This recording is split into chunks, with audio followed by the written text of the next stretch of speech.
अस्सलाम वालेकुम dear aspirants, क्या हाल चाल हैं, कैसे हैं आप सब लोग। Welcome to the base academy. Dears, जैसा कि आपको पता है कि फेडरल पब्लिक सर्विस कमीशन के ज़रिए एसएसटी की 102 सीट्स आ चुकी हैं। और ख़ास बात यह है कि फेडरल का ये जो एसएसटी आता है इसका बेसिक पे स्केल 17 होता है, जो कि हमारे यहाँ 16 होता है। तो आज की इस वीडियो में हम इस जॉब से रिलेटेड सारी डिटेल्स डिस्कस करने जा रहे हैं कि इसके लिए हमारी क्वालिफ़िकेशन, एज लिमिट और सिलेबस वगैरह क्या होगा। तो टाइम ज़ाया किए बगैर हम वीडियो को स्टार्ट कर देते हैं जी। तो एसएसटी की ये जो जॉब्स आई हैं, इससे पहले आपको पता है कि मेल की पोस्ट भी आ चुकी हैं। अब जो पोस्ट आई हैं वो आई हैं जी फीमेल्स के लिए। टोटल नंबर ऑफ़ पोस्ट जो हैं ये 102 हैं और इसकी ख़ास बात यह है कि ये परमानेंट है। ठीक है, ये परमानेंट जॉब्स हैं और इनका बेसिक पे स्केल 17 है। आमतौर पे हमारे आपने देखा होगा कि जो बेसिक पे स्केल है एसएसटी का या एसएससी का वो 16 है, लेकिन ये जो स्केल है, एक तो ये जॉब परमानेंट है और दूसरा स्केल 17 है। और फेडरल की जो जॉब्स होती हैं, आपको पता है कि उनके जो सैलरी पैकेजेस होते हैं वो भी बाकियों से ज़रा बेहतर होते हैं, सैलरी उनकी ज़्यादा होती है। तो 17 स्केल की जो सैलरी है एक हैंडसम अमाउंट बनती है। तो ये एक बहुत अच्छी अपॉर्चुनिटी है। मेल्स की भी इससे पहले आई हुई है, लेकिन अभी फीमेल्स की आई हैं। तो ये एक बहुत अच्छी अपॉर्चुनिटी है, टीचिंग जॉब है फीमेल के लिए, तो ख़ास तौर पर ही एक बहुत बेहतरीन मौका है। इसके लिए जो क्वालिफ़िकेशन उन्होंने रखी है वो है मास्टर, यानी कि किसी भी सब्जेक्ट में अगर आपका मास्टर है, और मास्टर यानी कि हमारे यहाँ मास्टर हम कहते हैं 16 ईयर एजुकेशन को। अब मास्टर से मुराद ये नहीं कि आपने एमए या एमएससी किया तभी आप एलिजिबल हैं, अगर आपने बीएस भी किया है तो भी आप एलिजिबल हैं। आपके पास 16 ईयर्स एजुकेशन होनी चाहिए। मास्टर्स का मतलब है 16 ईयर एजुकेशन, और साथ में क्या होना चाहिए, बीएड होना चाहिए। अब बीएड के बारे में बहुत सारे लोग सवाल करते हैं। बीएड कंपलसरी है, ठीक है। अब कुछ बच्चे पूछते हैं कि जी अगर मैंने जी अप्लाई किया हुआ बीएड के लिए, मेरा पहला सेमेस्टर चल रहा है, मेरा दूसरा सेमेस्टर चल रहा है, मेरा तीसरा चल रहा है, मेरा रिज़ल्ट आने वाला है। याद रखें, जो हमारी क्लोजिंग डेट है यानी कि 22 जुलाई, 22 जुलाई से पहले पहले आपका रिज़ल्ट डिक्लेयर हो चुका हो, आपके पास रिज़ल्ट कार्ड हो, तभी आप एलिजिबल है। ऐसा नहीं है कि आप पहले सेमेस्टर में हैं या दूसरे में हैं या तीसरे में हैं या फाइनल हो गया अभी रिज़ल्ट नहीं आया, उस सूरत में आप एलिजिबल नहीं है। बीएड कंपलसरी का मतलब कंपलसरी है, 22 जुलाई से पहले पहले आपके पास बीएड होना चाहिए। यानी कि अगर आपकी डिग्री नहीं भी है लेकिन आपका रिज़ल्ट 22 से पहले पहले डिक्लेयर हो चुका है और जो ट्रांसक्रिप्ट आपको मिलेगी उस पर डेट 22 जुलाई से पहले की होनी चाहिए, तभी आप एलिजिबल हैं, अदरवाइज़ नहीं। अच्छा, इसके अलावा ये भी है, जिन लोगों ने एमए एजुकेशन किया है सिंपल, यानी कि उनका जो मास्टर है वो किसी दूसरे सब्जेक्ट में नहीं है या सेपरेट उन्होंने बीएड नहीं किया, सिंपली उन्होंने एमए एजुकेशन किया हुआ है, तो वो भी एलिजिबल है। ये दो कैटेगरीज़ हैं। अगर आपका सिंपल किसी दूसरे सब्जेक्ट में मास्टर है तो उसके साथ क्या होना चाहिए, बीएड होना चाहिए।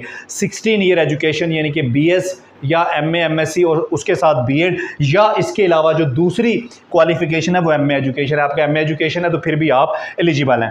इसमें जो एज लिमिट रखी गई है, मेल के लिए पहले आई थी वो भी तकरीबन इतनी थी, तो फीमेल के लिए जो एज लिमिट रखी गई है वो भी 35 ही रखी गई है। अपर एज लिमिट जो है वो 35 है। अब इसमें जो फ्रेश कैंडिडेट्स हैं उनके लिए तो 35 है। जो लोग ऑलरेडी सर्विस में हैं, गवर्नमेंट जॉब ऑलरेडी कर रहे हैं, उनकी जितनी सर्विस है उस हिसाब से उनको मज़ीद एज रिलैक्सेशन मिल जाती होती है, वो भी अप्लाई कर दें, उनको भी मिल जाएगा।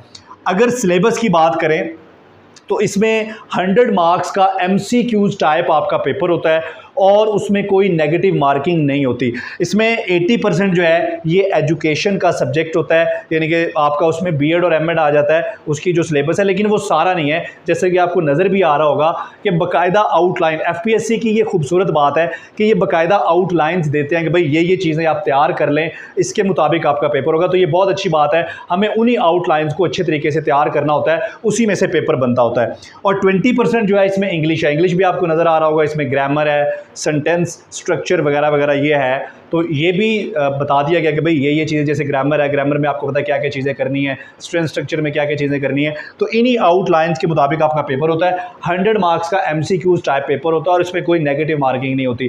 पंजाब पब्लिक सर्विस कमीशन में आपको पता है नेगेटिव मार्किंग होती है, लेकिन यहाँ पर कोई नेगेटिव मार्किंग नहीं होती। अगर प्लेस ऑफ पोस्टिंग की बात करें तो ज़रूरी नहीं है कि ये फेडरल के थ्रू आई है तो ये सिर्फ इस्लामाबाद में पोस्टिंग होगी, नहीं, पूरे पाकिस्तान में कहीं पर भी आपकी Punjab, Sindh, KP, Balochistan, AJK, federal, कहीं पर भी आपकी पोस्टिंग हो सकती है।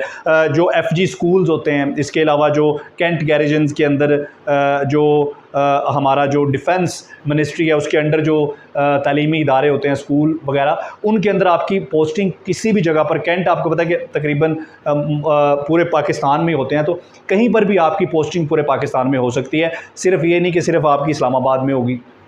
तो आप चाहे पाकिस्तान के किसी भी सूबे से हैं, कोई भी डोमिसाइल आपके पास है तो आप उसके लिए एलिजिबल हैं, आप अप्लाई कर सकते हैं।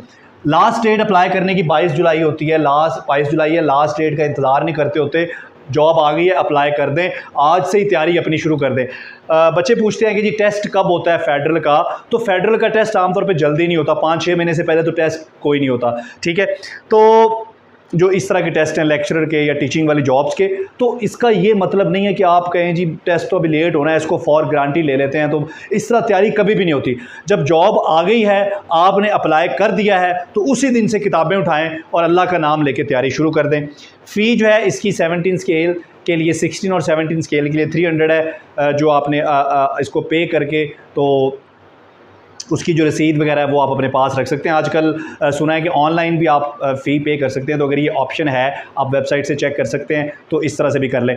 तो इसकी तैयारी में रहनुमाई और इसके रिलेटेड जो अदर इन्फॉर्मेशन है उसके लिए हमने व्हाट्सएप ग्रुप भी बनाया है। उस व्हाट्सएप ग्रुप का लिंक आपको डिस्क्रिप्शन में मिल जाएगा, तो वहाँ से आप हमारा व्हाट्सएप ग्रुप भी ज्वाइन कर सकते हैं। इसके अलावा बेस अकेडमी को ज्वाइन करने के लिए यहाँ पर नंबर भी आपको नज़र आ रहा होगा, तो इस नंबर पर व्हाट्सएप है, आप व्हाट्सएप करके ग्रुप ज्वाइन कर सकते हैं। तो बेस्ट ऑफ लक, मिलते हैं इंशाल्लाह। थैंक यू, अल्लाह हाफ़िज़।